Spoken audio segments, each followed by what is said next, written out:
as Attucks. And that's how, and then that part of the family continued to use that spelling, and that's how everything, came together with the two different spellings, but all of the same family, all of the same blood. So one of the things that Crispus Attucks and the Attuckses as a whole, Crispus Attucks in particular, his father, Prince Younger, and mother Nancy Attucks, both were educated, or not educated. They could read and write, and they shared that passion to read and write to my forefather and his sisters. So, and back in that day, it was illegal for slaves to be able to read and write.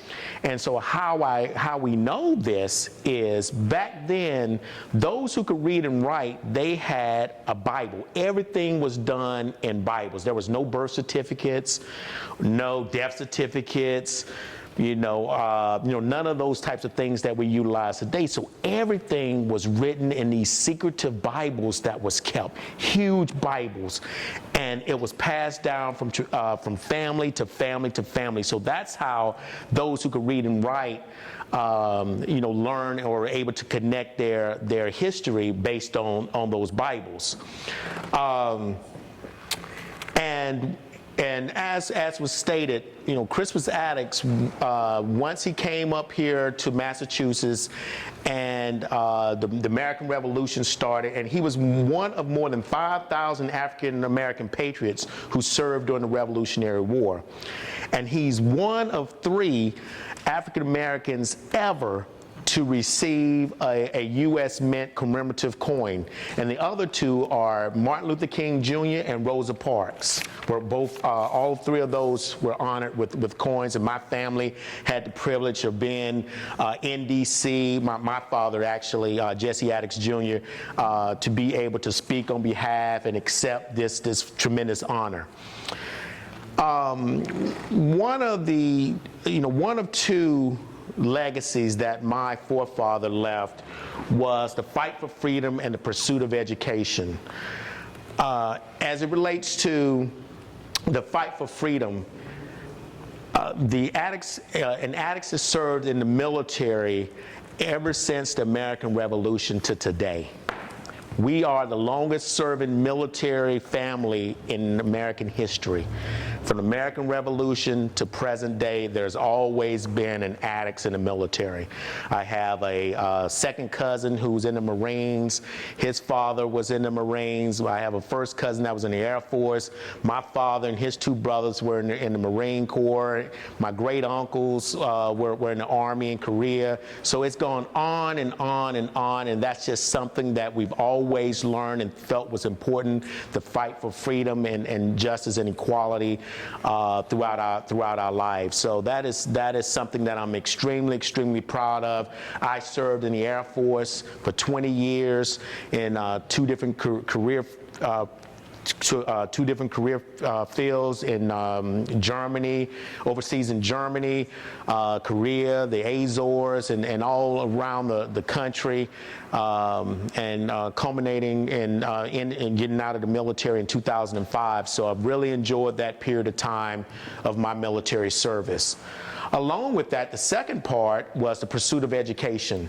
As I stated, my forefather, Crispus, could read and write. So a part of that legacy was the value of education. In a lot of, especially down south, it's always a big deal in the African American community when you graduate from high school. Not for my family. My family, it was an expectation that you graduate from high school. You didn't, people didn't jump up and down and buy you a car and all that kind of stuff because you graduated from high school. That's what it was expected to do. Every one of my cousins and I have at least bachelor's degrees, and many of us have advanced degrees.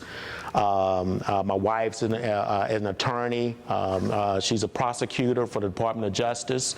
And my kids, I have two kids, a 5 and 7-year-old, and it's normal. It's a normal expectation for them to have aspirations and to meet those aspirations of going on for greater educational achievements across that. So that is something that has been instilled throughout the Attucks. So what can you do, I'm talking to you all, can you do to leave a positive legacy?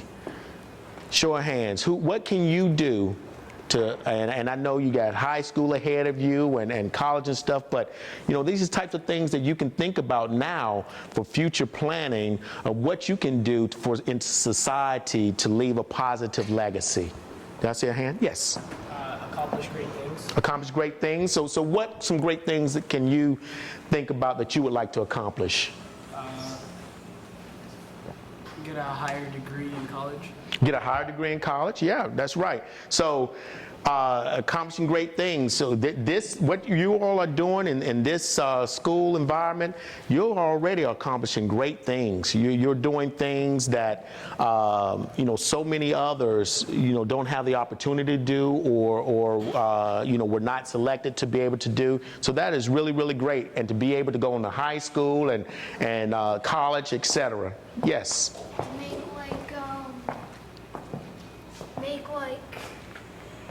something to help a disease or something. Oh, okay. All right. Then that's great. So he was saying come up with some type of vaccination or something like that for a disease or to do something phenomenal like that. And that is great because that makes a difference in people's lives. And you hear, I think you probably heard about the Zika mosquito virus that's in other parts of the world, and now it's down in South Florida. And the great thing about it is American ingenuity is phenomenal.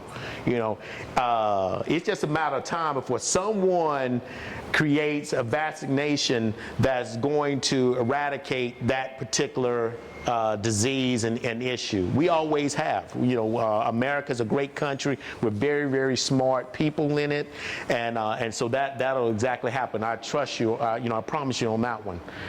What else? What else?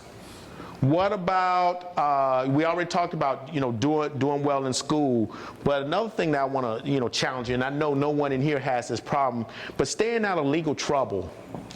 So many young, inspiring people, and especially young men, and we say this because we're all men in here, mess up and get in legal trouble. And we all make mistakes. No one's infallible. And depending on the crime, one mistake, shouldn't necessarily, kill your dreams. But by making good decisions in life, making good decisions. I shared earlier a story, and we were in another school earlier, and a good friend of mine, we were in through school, grade school. Back then it was called junior high school and just different things like that. And we were in Air Force ROTC together. And we were both athletes, and we both had received scholarships to play football for University of North Carolina, Chapel Hill. And the summer, a couple of weeks before we were to report down to Chapel Hill, we were going to be roommates together. I was down in Georgia on vacation, and I had some bad news that my friend that we were getting ready to go to school and be roommates together had gotten with some wrong people in the wrong crowd, made a bad decision involving some marijuana, and ended up, a drug deal went bad and ended up shooting and killing someone. Ruined his life, messed up his positive legacy that he traded in for a negative legacy, and he got life sentence, and he's in Raleigh, North Carolina at a maximum federal prison down there. So, that one decision changed the scope of his life. Isn't that something? using alcohol, drugs or tobacco and things of that nature. I'm a strong advocate. I don't drink. I've never used drugs, never smoked cigarettes and everything. And everyone is not going to be like that. But moderation. If you choose, alcohol, moderation is the key to not drink and drive. So many other people have made some really careless mistakes that have derailed their positive legacy by making some bad choices. It's all about the choices that we make. Treating others with respect. Why would treating others with respect be important? Because, like, basically, you treat other people like how you want to be treated. That's right. Treat people the way you want to be treated. So if you want to be treated positively, you want to treat other people positively. Anybody else have any other thoughts about treating others with respect? Yes, sir. I always like to treat others with respect because you never know who they could be or what they will do in the future. That's right. And also, it's just decent. It's good to have the decency to respect someone for just being a human. Absolutely, that's right. I believe everyone as a human has earned a right in life as a founding principle to be treated with respect. And again, as he's alluded to, you just never know when you're going to crisscross someone else. And when you crisscross and meet someone else in another part of life, hopefully it's positive. I had an experience one time where I had a supervisor in the earlier part of my Air Force career, and I don't know what his problem was, but I felt it was evident that he treated me poorly, and I never knew the reason for that. So many years later, our paths crossed where he wasn't the supervisor anymore. I had overachieved him, and where now I was the boss, and I had, if you will, the power. But again, being the person that I am, I did not allow that to affect how I treated him. And he ultimately understood and apologized for the way he had treated me back then, probably like 7 to 8 years previously.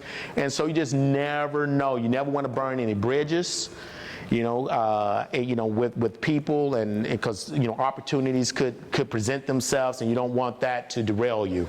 So I just want to thank you all for allowing me the opportunity to interact with you all this afternoon on a Friday afternoon at that.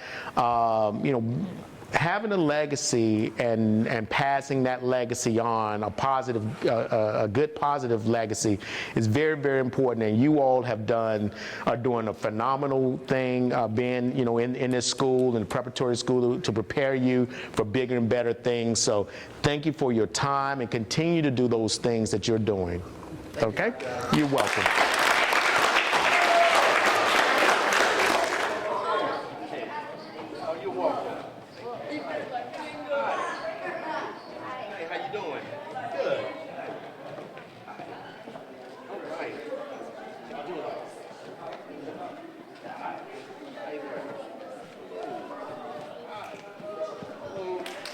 Take care, okay? Thank you. Oh, you're welcome.